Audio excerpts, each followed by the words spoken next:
ছাত্ৰ ছাত্ৰীসকল, আজি মই তোমালোকক হিম্মত অৰ জিন্দগী পাঠটিৰ প্ৰথমতে সাৰাংশটো তাৰপিছত পাঠটিৰ অসমীয়া ভাঙনি কৰাই দিম। চোৱা, প্ৰস্তুত পাঠ হিম্মত অৰ জিন্দগী দিনকৰ জিকা ऐसा ही एक বিচাৰ উত্তেজক নিবন্ধ শিকিছে। উল্লেখিত সাহস আৰু জীৱন পাঠটি দিনকৰ এনেকুৱা এখনেই বিচাৰ উত্তেজক বিচাৰ কৰি লিখা সম্পূৰ্ণ বিচাৰৰ ওপৰত ভিত্তি কৰি হিম্মত সাহস আৰু জীৱনৰ লগত কি সম্পৰ্ক আছে, দুইটাই সাহসৰ অবিহনে জীৱন কি হয় সেই তাৰ উল্লেখ এই নিবন্ধটোত পোৱা গৈছে। এনেকুৱা এখন বুলি কিয় কোৱা হৈছে, যিহেতুকে লেখকৰ পৰিচয়ত সামাজিক জীৱন, সংস্কৃতি, ৰাষ্ট্ৰীয় সমস্যাৰ ওপৰত তেওঁ বিচাৰটোত লেখ লিখিছে বুলি যিহেতুকে কোৱা হৈছে, সেইকাৰণে ইয়াতে এনেকুৱা এখন বুলি কোৱা হৈছে। তেওঁ লেখনিবিলাক তেনেকুৱা আছিলে, সেইকাৰণে ইয়াতো এখনো তেনেকুৱাই হিম্মত আৰু জিন্দগী पाठ्य এখন निबंध इसमें लेखक ने कहा है कि जीवन में धूप में तपने वाला ही सन्नी का असली आनंद ले सकता है।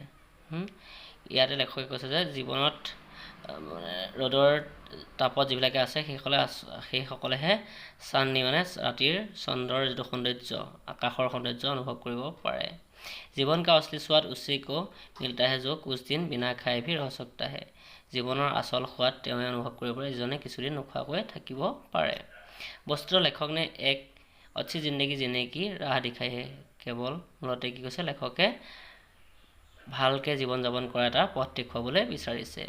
অনেক ঐতিহাসিক প্ৰসংগ से पाठ की रोचकता काफी बढ़ी है। অনেক ঐতিহাসিক প্ৰসংগ উত্থাপনৰ জৰিয়তে পাঠটিৰ আনন্দময় কৰি रोचकता আমি শুনি পঢ়ি ভাল পোৱা কৰি পেলাইছে। এতিয়া আমি পাঠৰ কথাখিনি লৈ আহিম। চোৱা, हिम्मत और जिंदगी, साहस और जीवन।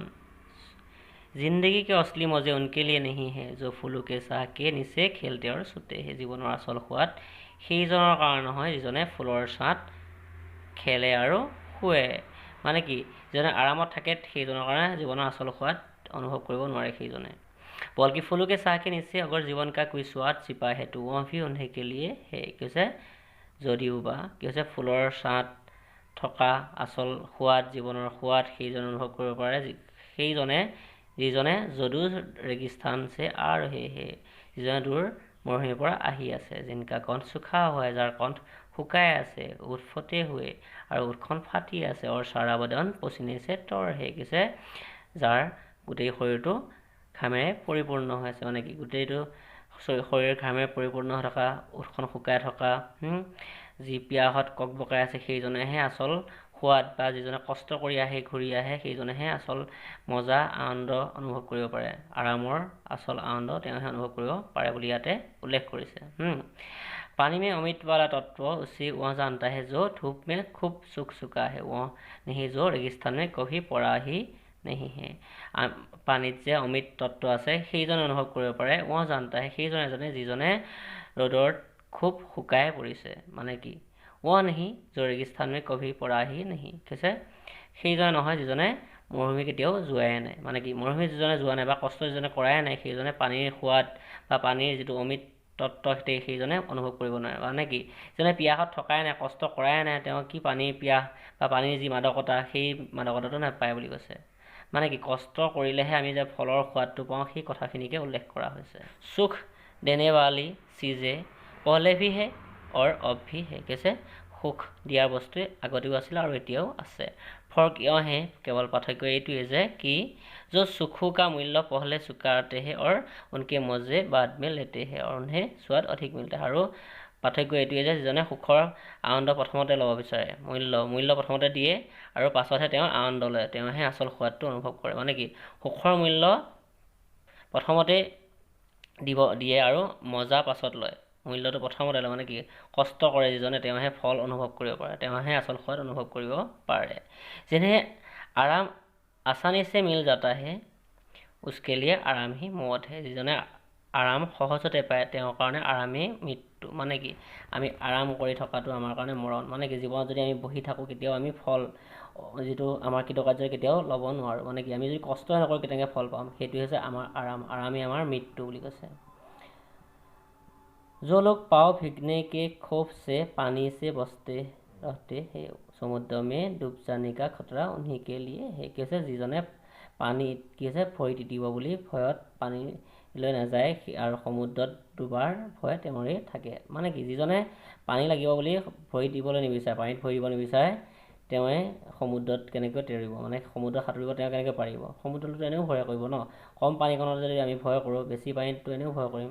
তেনেকুৱা মানে কি, আমি যদি অকণমান কষ্টই কৰোঁ তেতিয়াহ'লে বহুত আমি ডাঙৰ ডাঙৰ সফলতাবিলাক কেনেকৈ অনুভৱ কৰিব পাৰিম বা কেনেকৈ আমি আজৰি আনিব পাৰিম, কেতিয়াও নোৱাৰোঁ। লহৰু মে তেৰনে কা জিনহে অভ্যাস হে ৱে মতি লেকৰ বাহৰাইগা। লহৰু মানে ঢৌত সাঁতোৰাৰ যিজনৰ অভ্যাস আছে সেইজনেহে মতি আনিব পাৰে। মানে কি, যিজনে কষ্ট কৰিব পাৰে তেওঁহে ফল আনিব পাৰে বা ফল অনুভৱ কৰিব পাৰে।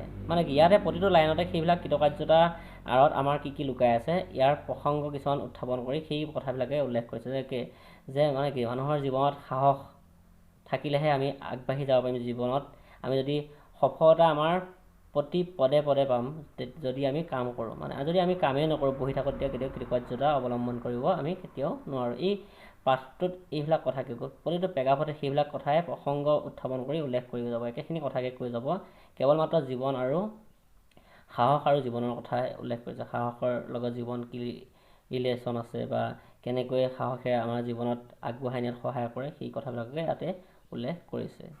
चांदनी की ताजगी और शीतलता का आनंद वह मनुष्य लेता है जो दिन भर धूप में थक कर लौटा है और जिनका शरीर को अब टहराई की जरूरत महसूस होती है और जिनका मन यह जानकर संतुष्ट है कि दिन भर का समय उसने किसी अच्छे काम में लगाया है। কি হৈছে, চান্নি মানে চন্দ্ৰৰ সৌন্দৰ্য, তাজগী মানে সতেজতা বা শীতলতা, আনন্দ সেইজন মানুহে মনুষ্য লেতা হে, সেইজন মানুহে অনুভৱ কৰিব পাৰে যিজনে দিনত ৰ'দৰ তাপত থাকি দিনভৰ ধূপ মে থক কৰ লুটা হে, যিজনে ৰ'দৰ তাপত থাকি ভাগৰুৱা হৈ ঘৰলৈ উভতিছে। জিচকে শৰীৰ, যাৰ শৰীৰ অব টহৰাই, এতিয়া কেৱল কি টহৰাই মানে কি আৰামৰ অনুভৱ কৰিছে, জৰুৰত মহচুচ হতে হে। জিনকা মন ইহ জানকৰ, আৰু যিজনৰ মন এইটো জানি অনুভৱ কৰি সন্তুষ্টি হৈছে যে কি দিনভৰ কা সময় উচনে কিছি অচ্ছে কাম মে লগাই আহে, দিনৰ সম্পূৰ্ণ দিনটো তেওঁ এটা ভাল কামত লগাইছে। মানে কি, যিজনে দিনটো কষ্ট কৰি ৰ'দৰ তাপত থাকি ৰাতি মানে কি যেতিয়া ভাত সাজ খায়, যেতিয়া সেই সোৱাদটো অনুভৱ কৰিব, সেই আচল সোৱাদটো তেওঁহে পায়। বা আকাশৰ তলত যেতিয়া জিৰণি লয়, ঠাণ্ডা বতাহ এটা মাৰে ৰাতি, এই যিটো মলয়া বতাহ, মুকলি আকাশৰ তলত থকাৰ সেই যিটো আনন্দ, সেই আনন্দটো তেওঁহে অনুভৱ কৰি যিজনে দিনত কষ্ট কৰি আহে। মানে কি বুজিলা, মানে কি এটা ৰুমত যদি আমি সোমাই থাকোঁ, সেই ৰুমটোত আমি এচিত থাকোঁ বা ভাল বতাহত ধুনীয়াকৈ ভিতৰতে সোমাই আছোঁ, আমি কি বাহিৰৰ সৌন্দৰ্য বা বাহিৰৰ যিটো পৰিৱেশ, যিটো কষ্ট, ৰ'দৰ তাপ আমি অনুভৱ কৰিব পাৰিম নহয়, কেতিয়াও নোৱাৰোঁ। সেইটো আমি কেৱল কষ্ট কৰিলেহে আমি ফল আজৰিব পাৰিম বা ফলৰ তৃপ্তিটো পাওঁ। আমি সহজতে পোৱা ফলটো কেতিয়াও আমি তৃপ্তি নাপাওঁ। ইয়াৰ পাছত আমি বাকীখিনি চাম। তোমালোকলৈ অনুৰোধ থাকিল, এই চেনেলটো যোনে ছাবস্ক্ৰাইব কৰা নাই ছাবস্ক্ৰাইব কৰি দিবা আৰু লিংকবিলাক শ্বেয়াৰ কৰি দিবা, যাতে তোমালোকৰ লগৰবিলাকে পায়, পঢ়ে আৰু যাতে সিহঁতৰো সহায় হয়। কাৰণ এইখিনি সময়ত প্ৰতিটো স্কুলেই বন্ধ হৈ আছে যিহেতুকে, তোমালোকৰ লগতে সিহঁতৰো যাতে সহায় হয়। আৰু কমেণ্ট কৰি জনাবা যদি কিবা ভুল হৈছে, মোৰ পঢ়োৱাত প্ৰব্লেম হৈছে, কাৰণ যিহেতুকে তোমালোকক এতিয়া মই এইটো ভিডিঅ' টাইপত মই অডিঅ' মুখেৰে কৈ পঢ়াই আছোঁ ন, স্কুলত ক্লাছত পঢ়োৱা নিচিনা কেতিয়াও হ'ব নোৱাৰে। আৰু ইয়াতে এবাৰ ৰেকৰ্ড হোৱাৰ পাছত নেক্সট টাইম আকৌ সেইটো ভুলটো গুচি যায়গৈ, তেনেকুৱা কিছুমানো হৈ যায়। তাৰ কাৰণে ভুল দুই এটা থাকিব পাৰে, সাধাৰণ কথা বাৰু। কিন্তু তোমালোকক যেতিয়া ডাইৰেক্ট ক্লাছ কৰা হয় তেতিয়া বেলেগ কথা আছিলে। আৰু বিশেষ মানে কি, মই আগতে কৈছোঁ তোমালোকক যে প্ৰতিটো লাইন, প্ৰতিটো পেৰাগ্ৰাফ তোমালোকে এটা পেৰাগ্ৰাফ মানে ধুনীয়াকৈ বুজি গ'লেই হ'ল, প্ৰতিটো লাইন বুজি গ'লেই হ'ল। কিন্তু এটা ৱৰ্ড অৰ্থ বুজিব লাগিব তেনেকুৱা কথা নহয়। আৰু তোমালোকৰ মূল বিষয়বস্তুটো ইয়াৰ পৰা আজৰি আনিব লাগিব। কি ক'ব বিচাৰে, জীৱনৰ লগত ইয়াৰ সম্পৰ্ক কিয় আছে। ক্লাছ 9ত যে এই হিম্মতৰ জিন্দগী পাঠটো দিলে, কিয় দিলে তোমালোকক, সেই তাৰো কিছুমান ইয়াতে কিছুমান কাৰণ আছে। তেনেকৈ প্ৰতিটো ক্লাছৰ অন্তত বেলেগ বেলেগ পাঠবিলাক কিয় দিয়ে, এইটো ক্লাছত তোমালোকৰ এইটো ক্লাছত নিদি পেলাই হয়তো এইটোতো কিয় নিদিলে, এইটো নিদি পেলাই যে তোমালোকক 9ত দিলে, কাৰণটো কি, তেনেকুৱা কিছুমান ৰিজন থাকে। সেইবিলাকৰ লগত সম্পৰ্ক কৰাব লাগিব সদায় পাঠবিলাক, তেতিয়াহে তোমালোকৰ জীৱন পথত কেৱল পৰীক্ষাত নম্বৰটো পালেই যথেষ্ট নহয়। মানে তাৰ কাৰণে তোমালোকে অধ্যয়নশীল হ'ব লাগিব আৰু তাতে বস্তুটো বুজি পাব লাগিব ভালকৈ, সেইটোহে আচল কথা। ধন্যবাদ।